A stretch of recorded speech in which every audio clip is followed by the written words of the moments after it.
27। विचित्रवीर्य प्रातः जागा तो उसे हल्का सा ज्वर था। शरीर बहुत दुर्बल लग रहा था और सिर का भारीपन भी कुछ बढ़ गया था। वैसे उसके लिए अपनी इस अवस्था में कोई नवीनता नहीं थी।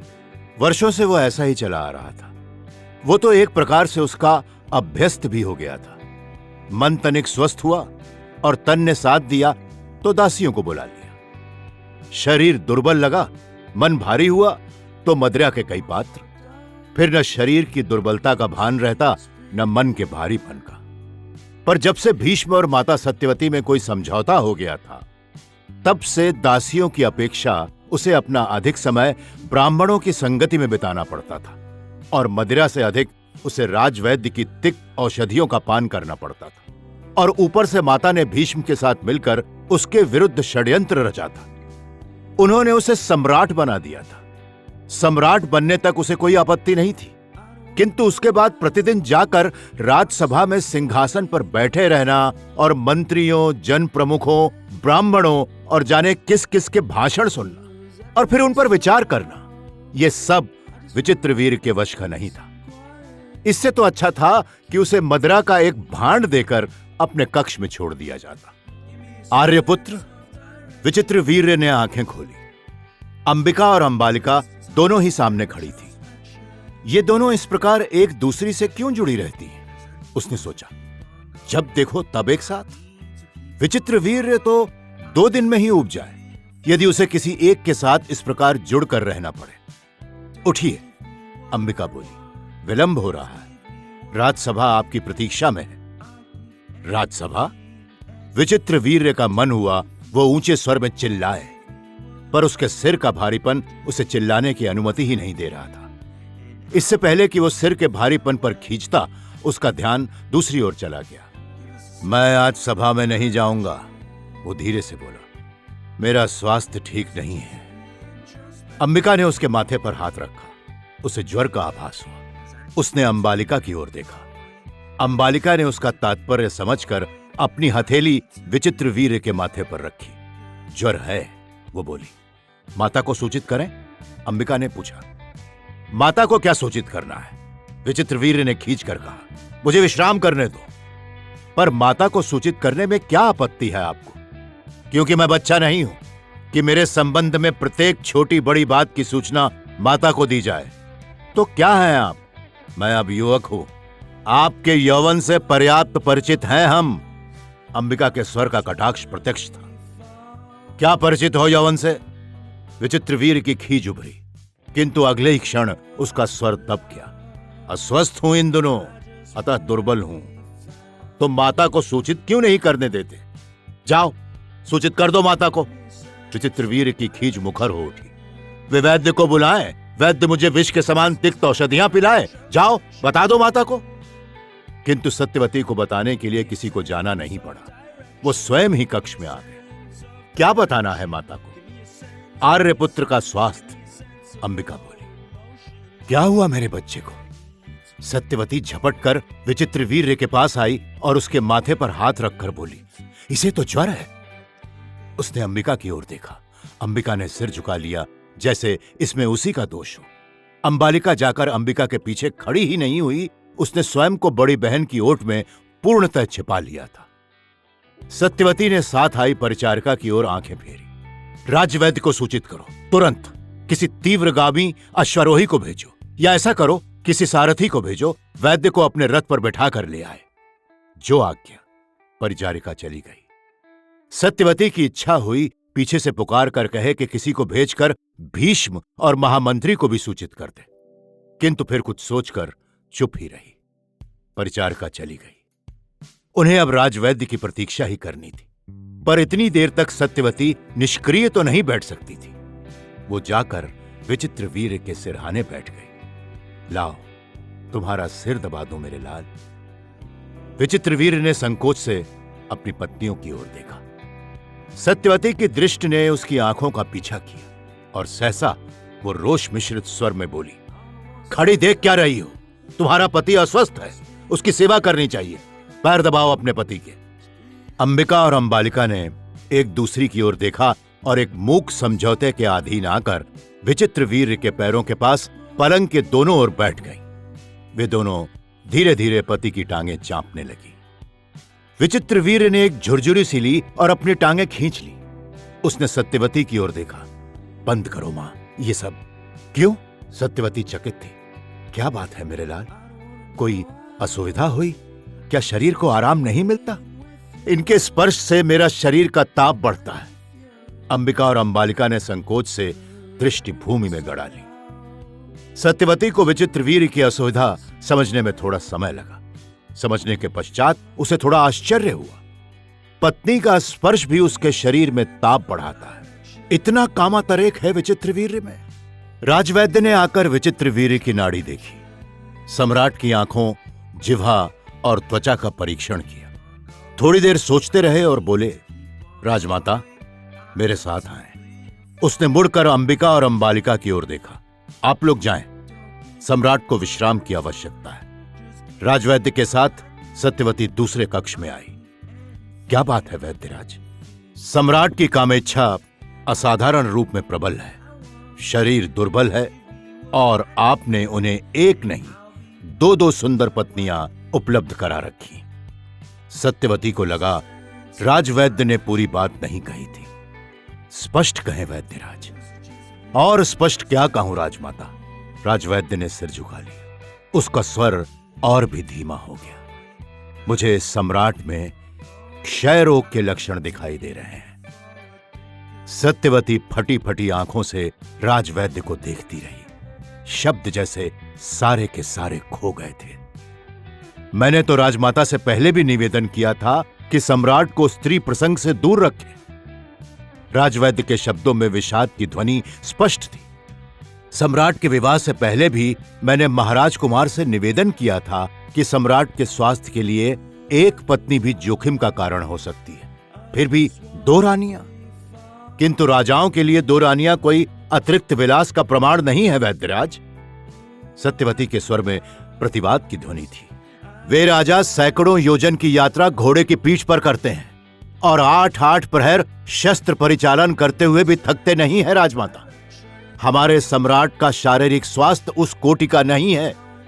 राजवैद्य ने कहा, कृपया रानियों को सम्राट से दूर रखें, ताकि न तो रानियों पर सम्राट के रोग का प्रभाव पड़े और ना ही सम्राट व्यर्थ ही कामोत्तेजना के कारण अपने स्वास्थ्य का और भी क्षय करे। सत्यवती का मन जैसे एकदम बुझ गया। क्या है ये सब? कौन सा पाप किया है सत्यवती ने, जिसका उसे ये दंड मिल रहा है? पहले अपना प्रिय तापस छूटा, नन्हे कृष्ण द्वैपायन को त्यागा, फिर वृद्ध पति पाया, विधवा हुई, चित्रांगद छोड़ गया, और अब ये विचित्रवीर्य। क्या ये सब केवल इसलिए कि सत्यवती और उसके बाबा ने राज्य का लोभ किया, या इसलिए कि उसने भीष्म के अधिकार का अपहरण किया? पर क्या पाया उसने? सब कुछ तो खोया ही खोया है। क्या ये सब उसका अपना कृत्य है या किसी और का, भगवान का या मनुष्य का? सत्यवती को लग रहा था कि वो या तो सशब्द रो पड़ेगी और दीवारों से अपना सिर टकराएगी, या फिर वो किसी का मुंह नोच लेगी। उसे मालूम तो होना चाहिए कि उसी के साथ ये सब क्यों हो रहा है। राजवैद्य कहता है कि उसने भीष्म को बताया था कि सम्राट के लिए एक भी पत्नी। तो भीष्म बार बार क्यों कहता रहा कि विचित्रवीर्य का विवाह कर दिया जाए? वो विचित्रवीर्य को पत्नी उपलब्ध कराने के लिए इतना व्यग्र क्यों था? इसलिए कि पत्नी को पाकर अपनी कामासक्ति के कारण विचित्रवीर्य अपने स्वास्थ्य का नाश कर ले और प्राणों से हाथ धोए। हाँ, क्यों नहीं चाहेगा भीष्म ऐसा? वो कैसे भूल सकता है कि उसे राज्याधिकार से अपदस्थ करने वाली मैं हूं? मुझे और मेरी संतान को वो सुखी देख ही कैसे सकता है? जब चित्रांगद मृत्यु से जूझ रहा था तो ये तपस्या का ढोंग कर गंगा पार अपनी कुटिया में जा बैठा था। कोई बड़ी बात नहीं है यदि इसने गंधर्वराज को उकसाकर चित्रांगद से लड़ने को भेजा, और अब मुझसे मीठी मीठी बातें कर मेरे पुत्र को पत्नी का लोभ दिखा 3-3 कन्याओं का हरण कर लाया। वो जानता था कि विचित्रवीर्य के लिए काम प्रसंग घातक है, तो भी वो 3-3 कन्याएं हर लाया। ये भीष्म मेरा और मेरी संतान का नाश करके ही छोड़ेगा। सत्यवती आवेश में बाहर निकली, सारथी को रथ लाने का संकेत किया और रथारूढ़ होकर कहा, महाराज कुमार के प्रासाद में ले चलो। भीष्म के प्रतिहारी ने राजमाता को प्रणाम किया। महाराज कुमार हैं राजमाता, उसने कहा। वे सारथी वीरसेन से चर्चा कर रहे हैं। वीरसेन अभी अभी सौब से लौटे हैं। सत्यवती ने जिज्ञासा व्यर्थ समझी। कक्ष में प्रवेश किया तो जिस व्यक्ति पर सबसे पहले उसकी दृष्टि पड़ी वो अंबा थी। लंबी ऊंची गौर वर्णा नारी, बड़ी बड़ी काली आंखें, तीखी नाक, लंबे काले बाल, आकर्षक नारी अवयव, पूर्ण और विकसित नारित्व की स्वामिनी, किंतु इस समय थकी हुई, एक लंबी यात्रा से धूल धूसरित बिखरे हुए केश, कुछ कुछ लालिमा लिए आंखें, जैसे अभी अभी रोई हो। पर ये यहां क्या कर रही है? ये तो सौंप गई थी। राजकुमारी तुम? सत्यवती का आश्चर्य प्रकट हो ही गया। पर अंबा ने न तो राजमाता के प्रश्न का उत्तर दिया और न प्रणाम ही किया। उसने उपेक्षा से मुंह फेर लिया और सत्यवती को लगा उसने ओट में होकर अपनी आंखें पोंछी। भीष्म और वीरसेन ने राजमाता को प्रणाम किया। भीष्म? ये? सत्यवती ने पूछा। हां माता। शाल्व ने राजकुमारी को स्वीकार नहीं किया। वो कहता है कि वो क्षत्रिय राजा है, युद्ध में जीत सकता तो जीत लेता, वो भीष्म का दिया दान नहीं ले सकता। भीष्म धीरे से बोले। पूरी बात क्यों नहीं बताते तुम? सहसा अंबा रुदन और आक्रोश भरे स्वर में बोले। मुझसे सुनो राजमाता। उसकी आंखें सत्यवती पर जम गई। वो कहता है जिस क्षण भीष्म ने स्वयंवर मंडप में मेरी बांह पकड़कर मुझे रथ पर बैठाया, मैं उसी क्षण से स्वयंवर में जीती हुई भीष्म की वीर शुल्का पत्नी हो गई। और जो धर्मतः भीष्म की पत्नी है, उसे धर्मज्ञ सौभराज शाल्व अपनी पत्नी के रूप में कैसे स्वीकार कर सकता है? वो पर स्त्रीगामी नहीं बनना चाहता। पर यह झूठ है। सत्यवती का मन ऐसा कांपा जैसे आकाश उस पर टूट पड़ा हो या धरती फट गई हो और वो रसातल तक गिरती ही चली जा रही हो। झूठ और सच का निर्णय कौन करेगा राजमाता? एक स्त्री का स्वार्थ? क्या कहना चाहती हो? सत्यवती को लग रहा था जैसे उसके चारों ओर सहस्त्रों भूत पिशाच जागकर अट्टहास कर रहे हो। मैं सम्राट शांतनु के ज्येष्ठ पुत्र की भार्या हूं। मुझे मेरा अधिकार मिलना चाहिए। तुम झूठी हो। सहसा सत्यवती असह्य वेदना से फट पड़ी। भीष्म ने आजीवन ब्रह्मचर्य का पालन करने की प्रतिज्ञा की है। वो तुम्हारा हरण अपने छोटे भाई विचित्रवीर के लिए करके लाया था। तुमने स्वयं ही कहा था कि तुमने मन ही मन सौभराज शाल्व का वरण कर रखा है, अन्यथा तुम्हारा विवाह विचित्रवीर से हो ही जाता और तुम कुरु साम्राज्य की साम्राज्ञी होती। वो तो मैं हूं ही। अंबा एक एक शब्द को चबा चबा कर बोली। किंतु मैं शांतनु नंदन देवव्रत भीष्म की भार्या हूं। हस्तिनापुर के राजकुल को मुझे इसी रूप में स्वीकार करना होगा। सत्यवती का मन हुआ वो चीख कर इतना रोए कि राजप्रासाद की दीवारें हिल जाए। वो क्या इस प्रकार प्रवंचित होने के लिए कुरुकुल की रानी बनकर आई थी? शांतनु और भीष्म ने जो वचन दिए थे, उनको ये स्त्री इस प्रकार उससे छीन लेगी? या क्या यह भी भीष्म का ही तो कोई षड्यंत्र नहीं है? वो एक ही दांव में अपनी दोनों प्रतिज्ञाओं का निराकरण कर लेना चाहता है। भीष्म! सत्यवती ने चीत्कार किया। धैर्य धारण करें माता, भीष्म ने यथासंभव शांति से कहा। किंतु उनके मन की उद्वेलित स्थिति अनुद्घाटित न रह सकी। फिर वे सारथी की ओर बढ़े, जैसे इस बवंडर में वे कुछ देर तक उसका अस्तित्व भूल गए और अब सहसा ही उसके प्रति सचेत हो गए। तुम जाओ वीरसेन, थके हुए हो, नहाओ धो विश्राम करो। और तब उन्होंने सत्यवती से कहा, आप आसन ग्रहण करें माता। काशी की राजकुमारी इस समय अत्यंत उद्वेलित मन स्थिति में है। वो दुखी है, उसकी पीड़ा मैं समझता हूं। मुझे बहलाने का प्रयत्न मत करो, अंबा बीच में ही बोली। यदि तुम क्षत्रिय हो तो मैं भी क्षत्रिय कन्या हूं। तुम अपनी प्रतिज्ञा पर अटल हो तो मैं भी अपना संकल्प पूरा करूंगी। सुनो राजकुमारी, भीष्म बोले, तुम्हारे दुर्भाग्य पर मुझे दुख है, किंतु तुम्हारा अपराधी मैं नहीं हूं। तुम्हारे अपहरण में कहीं अधर्म नहीं था। तुमने शाल्व के प्रति अपना अनुराग प्रकट करके भी कोई अन्याय नहीं किया। और शाल्व का तुम्हें अंगीकार न करने का कारण भी धर्म विरुद्ध नहीं है। सबने अपने धर्म का ही निर्वाह किया है, तो यह अधर्म क्यों हो रहा है? अंबा क्षुब्ध स्वर में बोली, पिता के घर से मैं स्वयंवर में हरी गई, अतः मैं लौटकर अपने पितृ कुल में नहीं जा सकती। जो मुझे हर कर लाया वो मुझे ग्रहण नहीं करता, क्योंकि वो ब्रह्मचर्य की प्रतिज्ञा में बंधा हुआ है। और जो मुझसे प्रेम करता था और विवाह करना चाहता था, वो मुझे इसलिए अंगीकार नहीं कर रहा क्योंकि वो मेरा हरण नहीं कर सका। जब किसी ने भी अधर्म नहीं किया, किसी ने पाप नहीं किया, किसी ने अन्याय नहीं किया, तो फिर ये सारी यातना मेरे लिए ही क्यों? तुम क्यों नहीं मेरे समान वन वन और नगर नगर भटक रहे? राजकुमारी, ये दुर्भाग्यपूर्ण स्थिति है। भीष्म यथासंभव शांत स्वर में बोले, कभी कभी जीवन में परिस्थितियों के ऐसे विचित्र समीकरण बन जाते हैं कि व्यक्ति कष्ट भी पाता है और उसके लिए किसी को दोषी भी नहीं ठहरा सकता। तुम ऐसी ही एक स्थिति में खड़ी हो इस क्षण, किंतु ऐसी कोई कठिनाई नहीं जिसका पार हम धैर्य और विवेक से नहीं पा सकते। तुम धैर्य रखो, हम तुम्हारी सहायता करेंगे।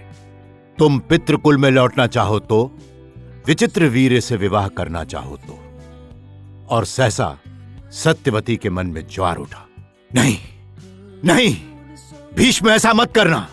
राजवैद्य विचित्र वीर्य को स्त्री प्रसंग से दूर रखने का आदेश दे रहा है और तुम उसके लिए एक और पत्नी की व्यवस्था कर रहे हो। हत्या करोगे क्या उसकी? पर सत्यवती बोली कुछ नहीं। क्या बात है माता, आप इतनी उद्विग्न क्यों हैं? भीष्म ने पूछा। किंतु इससे पहले कि सत्यवती कोई उत्तर देती, अंबा बोली, मुझे ना पितृकुल में लौटना है, न निर्वीर्य विचित्र वीर्य से विवाह करना है, न कुरु कन्या बनकर हस्तिनापुर में रहना है, न सौभ नरेश शाल्व के पास जाना है। तो क्या अच्छा है राजकुमारी? मैं जिसकी भार्या हूं वो मुझे अंगीकार करे। मुझे कुरुकुल में अपना उचित, उपयुक्त, धर्मयुक्त स्थान प्राप्त हो। नहीं तो मैं अपने अपमानित जीवन के प्रतिकार स्वरूप भीष्म कोई भयंकर कृत्य करूंगी। उसने भीष्म की ओर देखा। इस एक स्त्री के सुख के लिए तुम मेरा जीवन इस प्रकार नष्ट नहीं कर सकते। ये अपने जिस वंश के लिए, सुख के लिए ये सब कर रही है, मैं उस वंश का संपूर्ण नाश कर दूंगी। सत्यवती की इच्छा हुई वो अपनी आंखें बंद कर ले। उसके सामने काशीराज की पुत्री अंबा नहीं, जो उसे और उसके वंश का सर्वनाश करने पर तुली हुई थी। ये तो कोई भयंकर कृत्या थी, शापग्रस्त, उद्विग्न प्रेतात्मा। यदि उसकी बात मान ली जाए, सत्यवती यदि भीष्म को उससे विवाह करने की अनुमति दे दे, तो अगले ही क्षण हस्तिनापुर के साम्राज्ञी के रूप में अधिकार ग्रहण कर भीष्म का राज्याभिषेक करवाएगी और संभव है कि विचित्र वीर्य को बधिकों के हवाले कर दे। और यदि उसकी बात न मानी जाए तो कहीं वो भीष्म का वध न करवा दे। भीष्म का, जिसका जीवन संपूर्ण कुरु राज्य का जीवन है। भीष्म की आवश्यकता आज सत्यवती से अधिक किसे होगी? अपने प्रासाद से चलते हुए सत्यवती ने सोचा था कि भीष्म उसका सबसे बड़ा शत्रु है, तब वो उसका नाश चाह रही थी। किंतु उस समय अंबा उसे समझा रही थी कि भीष्म का नाश सत्यवती का ही नाश है। अंबा भीष्म को उससे छीन लेना चाहती है, जीवित या मृत। अंबा भीष्म की नहीं, सत्यवती की सबसे बड़ी शत्रु है। भीष्म ठीक कहता है कि कभी कभी परिस्थितियों के ऐसे समीकरण आ उपस्थित होते हैं। सत्यवती ने तो अंबा को कभी हानि नहीं पहुंचाई, तो अंबे, भीष्म के स्वर में सहसा किंचित माधुर्य घुल गया। विधाता का यही विधान है तो वही सही। मैं नहीं जानता कि दुर्बलता का एक क्षण इस प्रकार हमारे विनाश की घड़ी ले आएगा। सत्यवती को लगा अंबा के चेहरे पर भी हल्की सी कोमलता उभरी। तुम जानते हो भीष्म, मैं तुम्हारी प्राण भी हूं और विनाश भी। और सहसा वो फिर तटस्थ हो गई। तो क्या सोचा मेरे लिए? राजकुमारी, तुम्हारी इच्छा इस जन्म में तो पूरी नहीं कर पाऊंगा। यह अंतिम उत्तर है, सर्वथा अंतिम। तो फिर मुझे शेखावत्य मुनि के आश्रम तक पहुंचाने की व्यवस्था कर दो, ताकि मैं हस्तिनापुर के विनाश का प्रबंध कर सकूं। जैसी तुम्हारी इच्छा। भीष्म बोले। उन्होंने परिचारिका को बुलाकर आदेश दिया, राजकुमारी थकी हुई हैं, उनके स्नान, भोजन और विश्राम का प्रबंध करो। अंबा परिचारिका के पीछे चली तो उसने एक दृष्टि भीष्म पर भी डाली। भीष्म ने देखा उसकी आंखों में कितनी करुणा थी और कितनी प्रचंडता। दीदी हस्तिनापुर आई तो हैं, अंबिका ने कहा, किंतु हमसे मिलने की उन्होंने तनिक भी उत्सुकता नहीं दिखाई। क्यों? अंबालिका ने किसी अबोध बालिका के समान जिज्ञासा की। भगवान जाने, अंबिका बोली, वे इस प्रकार क्यों बदल गई हैं? कहीं ऐसा तो नहीं कि उनका विवाह नहीं हो रहा? तो तू तो एकदम पागल है अंबालिका। अंबिका के स्वर में स्नेह मिश्रित डांट थी। अपने दुर्भाग्य में वे हमारा स्नेह चाहेंगी या हमारा विरोध? उन्हें ईर्ष्या भी तो हो सकती है। फिर वही मूर्खता वाली बात। अंबिका ने इस बार स्पष्ट रूप से डांटा। उन्होंने सम्राट से विवाह करने में अनिच्छा ना दिखाई होती तो वे सम्राज्ञी होती। इस समय जो वस्तु उन्होंने स्वयं अपनी इच्छा से ठुकरा दी, उसके लिए क्या ईर्ष्या करेंगी हमसे? तो फिर क्यों मिलने नहीं आई हमसे? वे ही जाने कि उनके मन में क्या है, अंबिका ने कहा। किंतु मुझे लगता है कि वे इतनी परेशान हैं कि उन्हें अपनी ही सुध नहीं है। ऐसे में उन्हें हमारा स्मरण कहां से आएगा? परेशानी में ही तो व्यक्ति आत्मीय जनों को याद करता है। अंबिका समझ नहीं पाई कि अंबालिका अंबा के व्यवहार के प्रति अपना विरोध प्रकट कर रही थी या बिना सोचे समझे उसने एक सिद्धांत वाक्य उछाल दिया था, जैसे कि उसकी आदत थी। आत्मीय जन का स्मरण करता है कोई अपनी करुणा के क्षण में, कोई अपनी असहायता के क्षण में। अंबिका ने जैसे छोटी बहन को समझाया, अंबा दीदी में करुणा और असहायता है ही नहीं। तुम जानती हो उनका क्रोध और विरोध कितना प्रचंड होता है। उनके आत्मविश्वास ने कभी किसी से सहायता मांगी है क्या? वे स्वयं को इतना समर्थ मानती है कि जिसके पीछे पड़ जाएंगी उसे प्राप्त करके ही छोड़ेंगी। किसे प्राप्त करेंगी? महाराज कुमार भीष्म को? अंबालिका ने कहा। शाल्व के पीछे तो पड़ी नहीं तो उनके साथ तो तत्काल विवाह हो जाता। उन्होंने तो ब्रह्मचर्य की प्रतिज्ञा कर नहीं रखी। कहती तो तुम ठीक हो। अंबिका जैसे अपने आप से बातें कर रही थी, पर मुझे लगता है कि सौभराज शाल्व तो उनके मन से उसी क्षण उतर गया था जिस क्षण उन्होंने महाराज कुमार भीष्म को देखा था। जैसे जैसे वो महाराज कुमार को जानती गईं, उन पर मुग्ध होती गईं। नहीं तो जैसी वे हैं, यदि सौभराज को चाहती तो महाराज कुमार के रथ से कूद पड़ी होती। कैसी मौन मूक बनी बैठी रही, तनिक सा भय भी नहीं माना महाराज कुमार का। उनसे वार्तालाप के लिए भी उत्सुक रही। मुझे लगता है अंबालिके, अंबिका ने रुककर अंबालिका को देखा, कि वे कदाचित इसी भ्रम में रहीं कि महाराज कुमार स्वयं ही उनके साथ विवाह करेंगे। दीदी, क्या तुम्हें ऐसा नहीं लगा था? लगा तो मुझे भी यही था, अंबिका बोली, पर मुझे तो वे एक अत्यंत रुक्ष और हिंस्र प्रौढ़ योद्धा लगे थे। मुझे उनके सारे व्यक्तित्व में कहीं कोई कोमल और स्निग्ध भावना दिखाई ही नहीं दिया था। इसलिए मेरे मन में उनके प्रति कोई आकर्षण नहीं जागा था। मुझे तो वे केवल एक कन्या अपहर्ता दिखाई पड़ रहे थे, जो हमें हमारी और हमारे अभिभावकों की इच्छा के विरुद्ध बलात् अपहृत करके ले जा रहे थे। पर मुझे विश्वास है कि दीदी को महाराज कुमार स्वयंवर में ही भाग गए थे, या जब वे रथ में बैठी थी और उनके लिए शाल्व और भीष्म युद्ध कर रहे थे, तो वे परीक्षा कर रही थीं कि श्रेष्ठ वीर कौन है। वे वास्तविक वीर शुल्का हैं। अंबालिका चुपचाप बैठी अपनी बहन को देखती रही, बोली कुछ नहीं। क्यों, तुझे ऐसा नहीं लगता? संभव है कि ऐसा ही हो, अंबालिका बोली, पर यदि ऐसा था तो उन्होंने स्वयं महाराज कुमार से यह क्यों कहा कि वे मन ही मन शाल का वरण कर चुकी हैं? अंबालिका पहली बार अबोध बालिका से कुछ बड़ी होकर बोली, मैं तो अपने प्रिय के सम्मुख कभी इस प्रकार किसी अन्य पुरुष को अपना प्रेमी न बताऊं। संभवतः कोई न बताए, अंबिका मंद स्वर में बोली। किंतु यदि वो ऐसा ना कहती तो उनका विवाह भी हमारे ही समान कुरु सम्राट विचित्रवीर्य के साथ कर दिया जाता। तो क्या इससे भी बुरा होता दीदी, जो अब उनके साथ हुआ है? अंबिका ने एक बार अंबालिका को देखा, जैसे सोच रही हो कि क्या ये सचमुच कुछ नहीं समझती।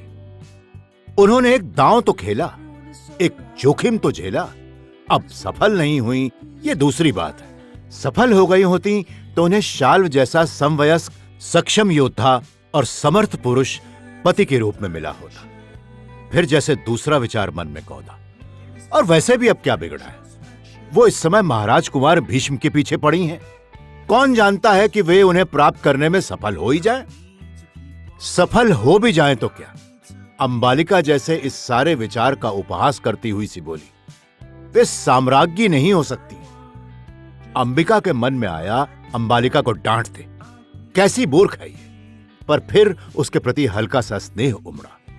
सचमुच ये मूर्खा तो शैशव से ही ऐसी रही। तीनों में सबसे छोटी थी, हर बात में बड़ी बहनों की बराबरी करती और अपने खिलौनों को भी उनकी उपयोगी वस्तुओं से बहुमूल्य बताती। वे दिन अभी बहुत पीछे नहीं छूटे जब वो अपने गुड्डे राजकुमार को वास्तविक वीरों से बड़ा योद्धा मानती थी और सबको धमकाया करती थी कि अपने गुड्डे राजकुमार को कहकर वो उनको पिटवा देगी। आज भी वो वही कर रही थी। सुन अंबालिके, छोटी बच्ची नहीं है अब तू, तुझे जीवन का कुछ यथार्थ तो समझना चाहिए। अंबिका बोली, नारी को पति के रूप में सम्राट से पहले एक पुरुष की आवश्यकता होती है, और महाराज कुमार सम्राट चाहे ना हो, पर सम्राटों के नियंता वही हैं। मुझे लगता है कि दीदी ने ठीक ही किया। इस अवस्था तक उन्होंने एक पति की प्रतीक्षा की है, तो अब वो अपनी इच्छानुसार अपना प्रिय पुरुष ही पति के रूप में स्वीकार करेंगी, नहीं तो पुरुष संग नहीं करेंगी। अंबिका का स्वर कुछ मंद हुआ और उदास भी। दीदी, हम जैसी नहीं है, हम तो पदार्थ हैं, वस्तु। दीदी मनुष्य हैं, उनमें प्राण है, इच्छा है, इच्छा को बनवाने के लिए संघर्ष की क्षमता है। क्यों, हम मनुष्य नहीं हैं? हम में प्राण नहीं है? अरे हमारा अस्तित्व भी कोई अस्तित्व है। अंबिका बोली, निर्जीवी पदार्थ के समान कोई उठा लाया और अपनी इच्छा अनुसार किसी की गोद में डाल दिया। क्या अंतर है ऐसे प्राणों के होने ना होने में, अस्तित्व और अनस्तित्व में? हम हुई ना हुई एक जैसी है अंबालिके। लगा अंबालिका का ध्यान अंबिका की बात से हटकर कहीं और चला गया। अपनी अन्य मनस्कता में शायद उसने उसकी बात सुनी भी नहीं। कुछ देर तक अपने उसी लोक में टंगी रहकर वो वापस लौटी। तुम साम्राज्ञी बनकर प्रसन्न नहीं हो दीदी? तुम प्रसन्न हो? अंबिका ने पलटकर पूछा, और फिर जैसे अंबालिका का उत्तर आवश्यक नहीं समझा। हां, तुम प्रसन्न हो भी सकती हो। तुम्हें यह तो दिख रहा है कि तुम कुरु सम्राट की पत्नी हो। कुरु साम्राज्य तुम्हारा है, ये प्रासाद, नगर, सेनाएं, धन, संपत्ति, पर तुम ये नहीं समझ रही हो कि तुमने खोया क्या है। जो तुमने खोया है वो प्राथमिक है, और जो तुमने पाया है वो अनुषांगिक है।